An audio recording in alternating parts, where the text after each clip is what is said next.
Chris John for KaijuPub.com, and today we're playing Extreme Exorcism. This is on the PS4, and I want to say Wii U, maybe a couple of other games consoles. I'm playing it on PS4 anyway. It's by Golden Ruby Games, and one thing I do have appreciation for is that they've managed to nail the Intellivision / teletext CFAX font exactly in the credits here and in some parts of the game. I appreciate that. It doesn't make its way into the game itself. It's not a game full of just like teletext sprites, but what it is a really kind of pretty interesting take on the sort of single screen Switch arcade style game. And it's you can play up to 4 players local co-op. Also there's a deathmatch mode involved there as well. We're just taking a look at single player here. There's a few different characters, they all handle the same, so it doesn't matter who you are. But yeah, you see I've played a little bit already. I've played the first tutorial, and then like the first 3 areas here, and you're moving through. There's 5 stages in each area, and there's 1, 2, 3, 4, 5 more areas, 6 more areas still to go. So decent way to go yet, but it's all pretty much the same formula. It's just different maps each time. So basically what you're doing is you're running around, and you can see there's a ghost in a throne there. I want to kill that ghost, and I can do that by picking up the weapons. Oh dear, that's a terrible start. Let's just restart that from the beginning there. That never happened to me before. Got knocked by the spikes on the underside of that platform. So I can, that's a shuriken there, I've just unlocked that. I've got harpoon guns. You can have up to 3 weapons at a time, and the twist is one twist is the more weapons you get. Regardless, just one press of the fire button fires all your weapons at once. Now, that ghost in the throne has disappeared. Now there's first there was 1, now there are 2 ghosts, one of them being the crown. And those are literally ghosts of my previous plays. So they'll just continue looping around doing exactly what I did on the first and second attempts of me playing this game. It's very difficult to do while talking.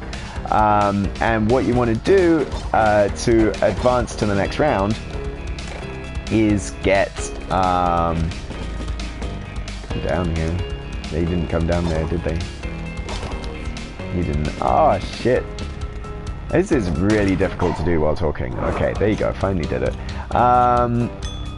What you want to try and do is kill the ghost with the crown on his head. That's your most recent playthrough. That lets you advance to the next round. Just killed by a ghost there. You go straight in and retry that, because that was terrible. You want to kill your most recent playthrough. That gives you 10 points and advance to the next round. Any extra ghosts that you kill earn you 1 extra point. Now you can see here kind of some of the strategy of the game there. Like my first attempt, I killed the ghost quite quickly, and then I was sort of, mooching around. I couldn't get up there, so it was a little bit harder. I'm gonna wait for me to get up here. And there's a reason for that, because even though it seems at first it's a very twitchy game, you could probably see by the fact that I was very erratic when I was playing before. Definitely want to kill him before he gets up. But it behooves you, because you're playing against an exact playthrough of what you were doing before. They're doing the same thing, they're shooting the same projectiles. It's smart to not do what I just did, which was kind of what I'm doing on this attempt, which is kind of run around like a stupid person and kill lots of stuff and shoot lots of stuff without necessarily killing lots of stuff. That's a really stupid move, because you do that and it's going to create a whole bunch of projectiles on the screen the next time you play through for the next round. So the more ammo you dump trying to kill one ghost on this round, the more you've got to avoid and deal with next time you play. And that's what's really clever about this. It's you have to work smart and not hard in this game, and that's kind of cool. You definitely want to get... I don't know how that happened. You definitely want to get that the Angel's Wings thing. That's the most powerful weapon in the game. Not only does it kill in one shot, and it's got quite a big area of effect, but the enemies you kill with that weapon don't come back. So now I've got less to deal with here. There you go. And, of course, next round, because I did nothing, you know, that has nothing but creates a stasis field. It makes it very easy to kill your next ghost as well. So, doing pretty well now. You can see there's a score requirement for unlocking the next stage, the next level within this setting, which is good. I've unlocked that. So it starts out, oh, you have to get like 40 points on the stage. It's very, very easy. And then it goes up to 75 and whatnot. So that's where I'm at right now. I've comfortably got that without dying. I'm pretty awesome at this game, I have to say. Although the game's not out yet. Coming out on September the 23rd Western time. It is September the 23rd for me. But September the 23rd in the States is when it's hitting the US store. I don't know why a Wednesday for US release. It seems a bit weird. But yes, the long and short of it, the game's not out yet. So I'm able to cheat myself into saying that I'm really good at this game when, you know, I might not be, in fact. There are leaderboards and whatnot on here, I just haven't dared to check them out. I know I'm one of very few that are actually playing the game at the moment, so I should be able to feel pretty good about myself for a little while at least. So yeah, 1 through 4 there, and I've unlocked a new stage. It's also kind of in a super crate box style. The more points you get, the more steadily the more weapons you unlock and things like that. And so you can see, you know, one thing, it's starting to add a little bit more personality into the maps at this point, in that there are hazards to deal with in the maps themselves, to make things a little bit trickier. But yeah, I mean, the one sort of vague criticism I kind of had with it so far is that it's not really designed to be played for long periods of time, and it can get a little bit tired. Or it has the potential to do so, but I just think the actual concept is super inventive enough to carry it as a single player experience, and you know, the multiplayer as well. I haven't had a chance to check the multiplayer out yet, but I will definitely do before the review goes up at Kaiju Pop. And yeah, I can see it, you know, 4 players getting in the way of one another, and essentially, like, you know, everything you're doing is crap, is griefing somebody else. So you know, I think there's great potential for good times to be had. Like 53 there, so I should get.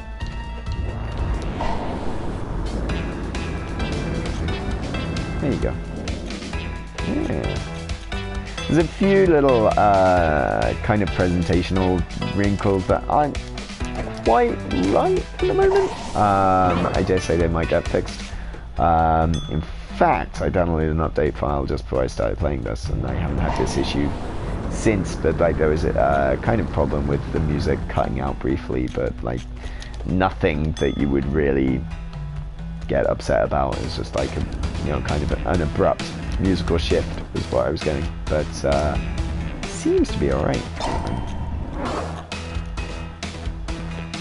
There you go, I'm handily through to the next level here. Oh crap, I stood there, I was still there for a good long time.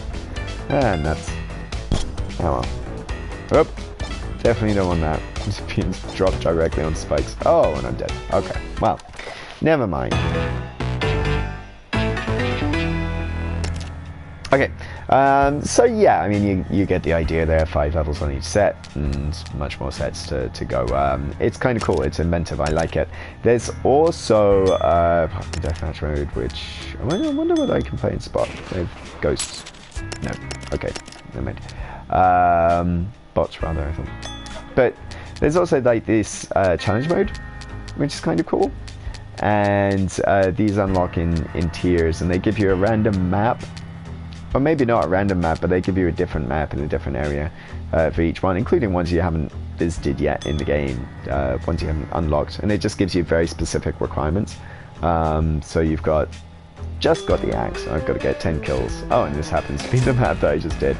It gives you a random character as well, but oh wow, I really wasn't paying attention there. It's gonna be hard. This guy's being a dick. Oh, what? The easiest part of the game is just like this default guy, and I don't know. I didn't realize there was a throwing axe. It's like a Castlevania style axe, and I'm clearly not gonna do it on this try because I'm down to my last life already. I don't know. You see what I mean? It's like I'm just sort of creating Hammer Brothers for myself here, like you know, with my failed prior attempts, making it much harder for myself later on. But 5 kills left. I think we can do it. Maybe. Nope. Never mind. One thing I don't like is that it's such a minor thing because there's no loads in between the levels, but it's weird that there's no restart option. It's just quit. Come on. Yeah, man. Crap. There we go. Final. But I was stood still for a long. I did throw a lot of axes, but I was stood still for a long time now. So.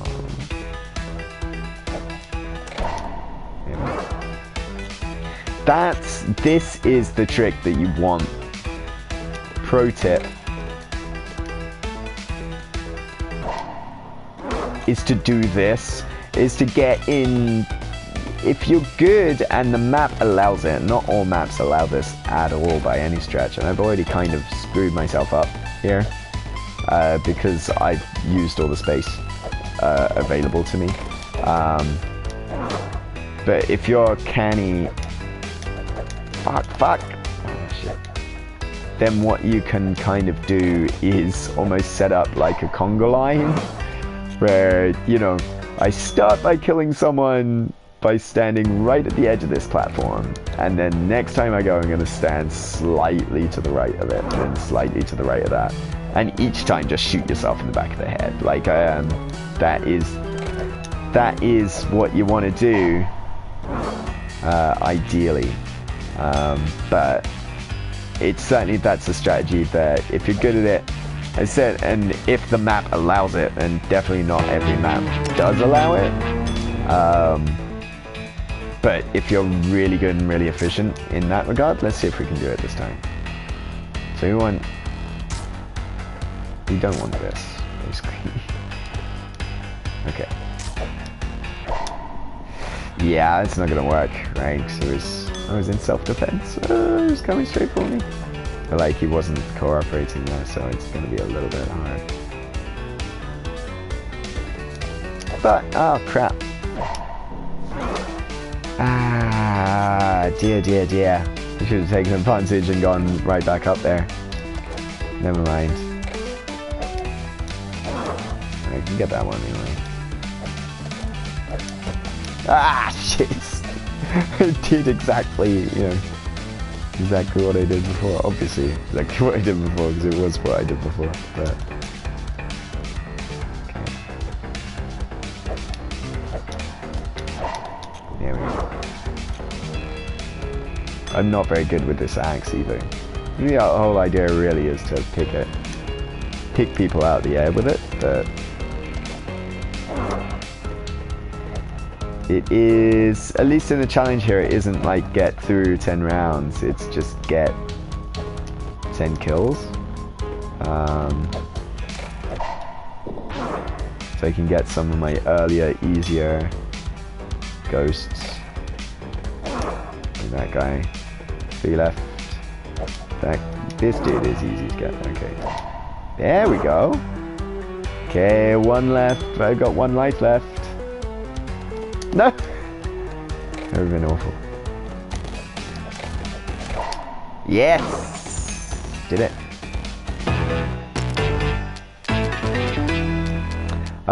So yeah, I definitely like the challenge mode here. It's definitely, there's 50 of them. And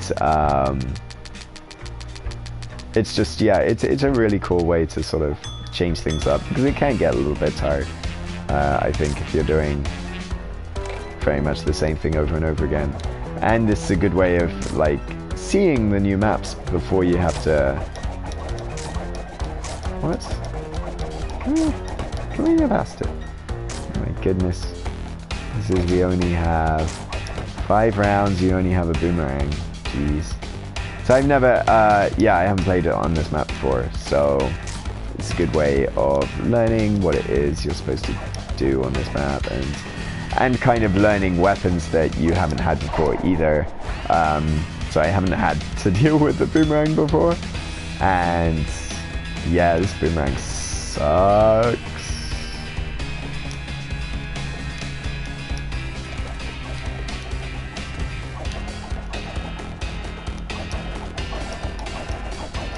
No.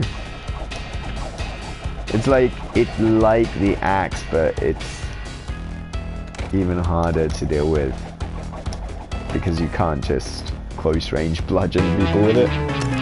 Yeesh, no thanks. Let's give it one more try. But I do, yeah, I mean, I like there's a little bit more variation in the maps as they go. It's not just, hey, these platforms are in a different place. Oh, you can, okay, but you have to be really up close to them, right? It is very much, you know, they're adding like these bouncy beds and like jets of flame and more spikes and that kind of thing. That's cool. Always want more spikes. So this time, I'm gonna take the crap. Screwing myself here really badly.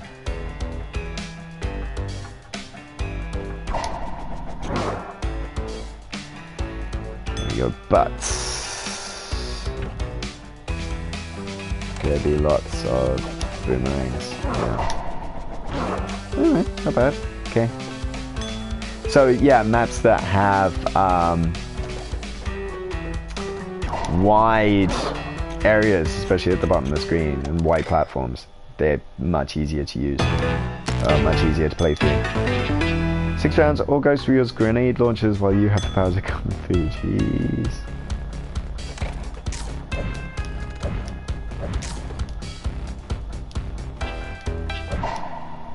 Okay.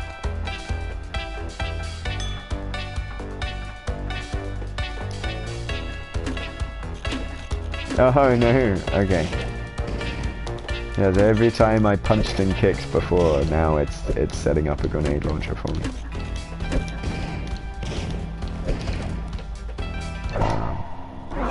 It's interesting that kind of a lot of the weapons it's unlocking, you'd think that it's just gonna make, you know, they're gonna be more and more powerful weapons being unlocked all the time.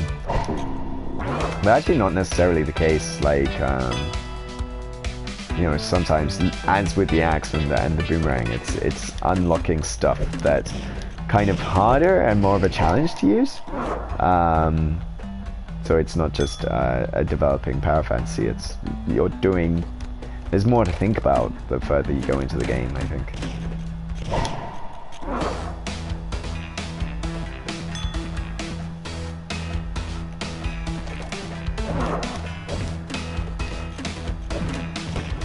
Ah, crap.